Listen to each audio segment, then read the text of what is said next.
देख क्या दिया क्वेश्चन,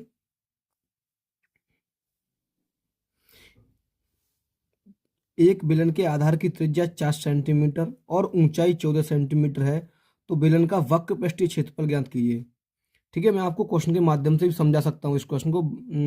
कोई ज़्यादा खास टफ क्वेश्चन है नहीं, आप इसे आराम से लगा सकते हो, यानी कि सॉल्व कर सकते हो। ठीक है, मैं आपको दिखाता हूँ इसको इस डायग्राम के माध्यम से। देखिए डायग्राम दिया हुआ है, ये एक बेलन है, इस बेलन की ऊंचाई दी हुई है पूरी 14 सेंटीमीटर, यहाँ से यहाँ तक की त्रिज्या दी हुई है, यहाँ से यहाँ तक की त्रिज्या दी हुई है आपको आर, जो दी हुई है 4 सेंटीमीटर। तो आपसे पूछा इसका कुल पृष्ठीय क्षेत्रफल क्या होगा, क्या पूछा है आपसे, तो इसका बेलन का वक्र पृष्ठीय क्षेत्रफल क्या होगा, क्या पूछा है आपसे, बेलन का वक्र पृष्ठीय क्षेत्रफल। ठीक है, तो सबसे पहले जो दिया होता है हम उसी को नोट करते हैं, जैसा कि मैंने आपको और सारी क्लासों में भी बताया है, और सारी जो पिछले की क्लास है हमारी उसमें बताया मैंने। सबसे पहले दिया क्या है उसको आप नोट करेंगे। तो इसमें क्या दिया हुआ है, आपको त्रिज्या दी हुई है आर 4 सेंटीमीटर, ऊंचाई 14 सेंटीमीटर। सबसे पहले आप इसी को नोट कर लें।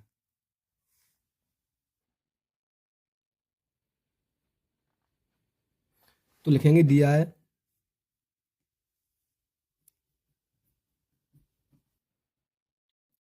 बेलन की त्रिज्या, त्रिज्या आर बराबर कितनी है, 4 सेंटीमीटर। देखो मैं आपसे एक रिक्वेस्ट है मेरी कि आप हिंदी पे ना जाएं कि हिंदी गलत लिखी है क्या, आप कहेंगे बेलन में आपने बन लगाया डबल मात्रा कर दिए, तो आप उस पर ना जाएं, आप सिर्फ क्वेश्चन को समझें कि क्वेश्चन क्या कह रहा है, क्वेश्चन सही है या गलत है। ठीक है, आप हिंदी पे ना जाएं, हिंदी तो आप भी लिख सकते हैं। ठीक है, और इसकी ऊंचाई दी हुई है, बेलन की ऊंचाई, बेलन की ऊंचाई, ऊंचाई एच बराबर कितनी दी हुई है, तो आप कहेंगे 14 सेंटीमीटर, 14 सेंटीमीटर। तो आपको क्या निकालना है, बेलन का वक्र प्रस्थ निकालना है। मैं इसमें आपको वक्र प्रस्थ निकालूंगा, फिर मैं आयतन और क्षेत्रफल दोनों चीज निकाल के दिखा सकता हूँ, लेकिन बहुत ईजी है, आप निकाल सकते हैं। ठीक है, तो लिखेंगे बेलन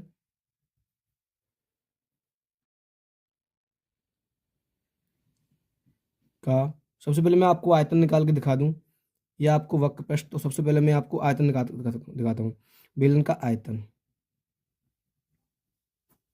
बेलन का जो आयतन होता है वो होता है, उसका फॉर्मूला आपको पता होगा क्या होता है, पाई आर स्क्वायर एच होता है। ठीक है, पाई की वैल्यू आपको यहाँ पर 22/7 लेनी है, जब अगर नहीं बोलता है तो, अगर बोले तो कुछ भी हो। आर आपसे पूछूं मैं, 4 दी हुई है तो 4 गुणा 4 कर लेंगे। एच आपकी 14 दी हुई है, 7 से इस 14 को आप 2 बार काट सकते हैं। ठीक है, अब इनका आप मल्टीप्लाई कर लो, 4 दूनी 8, 8 दूनी 16 होते हैं, नहीं 4, 4 दूनी 8 और चौक 32 होते हैं। या आप ऐसा करो, 22 का पहले इसमें गुणा कर लो, 22 चौक 88। ठीक है, और फिर 88 का गुणा कर दो आप 4 दूनी 8 में, तो 22 चौक 88 तो हो गई 88 मल्टीप्लाई 4 दूनी 8 में, अट्टू अट्टू 64 की 4 आंसलाई 6, अट्टू अट्टू 64, 64 और 6 कितने होंगे, तो आपको मैं बता दूं 64 और 6 70 होते हैं। तो ये जाएगा आपका आयतन 70, यानी 704 सेंटीमीटर क्यूब, ये आपका आयतन आ गया। ठीक है, उसके बाद में अगर आपको वक्र प्रस्थ भी निकालना है, बेलन का वक्र प्रस्थ वो भी निकालना है बोल रहा है, तो लिखेंगे बेलन का वक्र पृष्ठ क्षेत्रफल, वो क्या होता है, बेलन का वक्र पृष्ठ क्षेत्रफल होता है, आपको जैसे फॉर्मूला याद होगा 2πr/h, कितना होता है 2πr/h। तो 2 की तो 2 ही लेनी है आपको, पाई की वैल्यू आपको नहीं बताया जब तक, आपको 22/7 रखनी है। मल्टीप्लाई आर, जैसे कि आपको दिया हुआ है 4 सेंटीमीटर, एच 14 दी हुई है, 7 से इस 14 को आप फिर 2 बार काटेंगे, फिर आप मल्टीप्लाई करेंगे तो 22 चौक 22 दूनी 44, या आप 22 दूनी 44 और 44 दूनी कितने होंगे 88 होंगे, तो 88, 22 दूनी 44 और 22 दूनी 44 दूनी 88 गुणा 4 कर देंगे आप। ठीक है, अब फिर मल्टीप्लाई करेंगे आप इधर, तो देखिए 4 अट्टे 32 की 2 आती है, हासिल 3 आती है, और 4 अट्टे 32 और 3 कितने होंगे 35, 35 ये सेंटीमीटर स्क्वायर आएगा, क्योंकि बेलन का मैंने क्षेत्रफल निकाला है, आयतन नहीं है। हमेशा क्षेत्रफल को हम स्क्वायर में लिखते हैं, वर्ग मीटर में, और हम आयतन को क्यू मीटर में यानी घन मीटर में लिखते हैं, ये आपको पता होना चाहिए। उसके बाद में बेलन का संपूर्ण पृष्ठ क्षेत्रफल और रह जाता है क्या है, बेलन का संपूर्ण पृष्ठ क्षेत्रफल। तो वो कैसे निकालेंगे, आप लिखिए बेलन का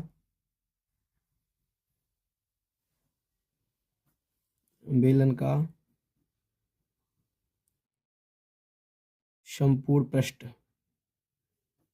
पृष्ठीय संपूर्ण पृष्ठीय क्षेत्रफल। ठीक है, तो देखो आप ऐसे भी निकाल सकते हैं, ऐसे किस तरीके से, जैसे कि आपने ये निकाल दिया वक्र पृष्ठ, इसमें आप पाई आर स्क्वायर और ऐड कर देंगे तो आपका ये आ जाएगा, क्या आ जाएगा,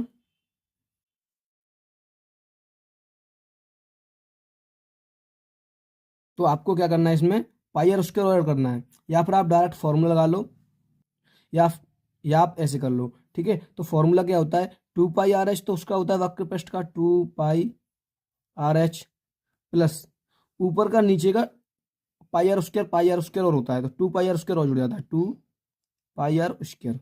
आप इनमें से कॉमन ले लो, यहाँ पर 2, यहाँ पर 2 पाई तो 2 पाई आर भी है, 2 पाई आर कोष्टक में एच प्लस आर इधर बचा, ये होता है फॉर्मूला। ठीक है, ये क्या आ गया, फॉर्मूला आ गया, 2 पाई आर कोष्टक में एच प्लस आर। आप अब लगा लो फॉर्मूला, देखो 2 पाई आर एच आपने अभी निकाला था, पाई आर स्क्वायर और पाई आर स्क्वायर 2 बार और जुड़ दे तो आपका आंसर आया था। ठीक है, या फिर आप ऐसे कर लो, 2 गुणा पाई की वैल्यू 22/7 ही लेनी है, आर आपको 4 दी हुई है, एच आपको कितनी दी हुई है तो मैं आपको बता दूं 14 सेंटीमीटर, प्लस आर आपको फिर 4 दी हुई है। ठीक है, आप इस तरीके से भी कैलकुलेशन कर सकते हैं। ठीक है, इसमें कुछ कटेगा नहीं, तो ये हो जाएगा, इसका मल्टीप्लाई करो, 4 दूनी 8 गुणा 22/7 और गुणा 14, 4 यहाँ पर ही 18 हो जाएंगे। ठीक है, आप इनका मल्टीप्लाई कर दो, तो 22 का पहले 8 इसमें करेंगे, फिर 18 का इसमें कर देंगे, या फिर मैंने आपको जो तरीका बताया पहले ऐसे कर लो आप। ठीक है, कैसे भी कर सकते हो आप, आपकी मर्जी है। ठीक है, पहले आप इसका इसमें कर लो, तो 8 दूनी 16 की 6। ठीक है, और 8 दूनी 16 और 1 17, 176 मल्टीप्लाई 18, आपको डिवाइड करना है 7 से। जब 18 से आप इसको मल्टीप्लाई करेंगे तो आंसर आएगा 3160 बटे 7। आप इससे इसको डिवाइड कर लेना, आपका आंसर आ जाएगा, जो आंसर आएगा वो संपूर्ण पृष्ठ पूछा तो आपका सेंटीमीटर सेंटीमीटर स्क्वायर में आएगा, यहाँ पर आप आंसर लिखना, ये आपका राइट आंसर है। ठीक है, मिलते हैं नेक्स्ट वीडियो में, आज के लिए इतना ही काफ़ी है। जय हिंद, जय भारत।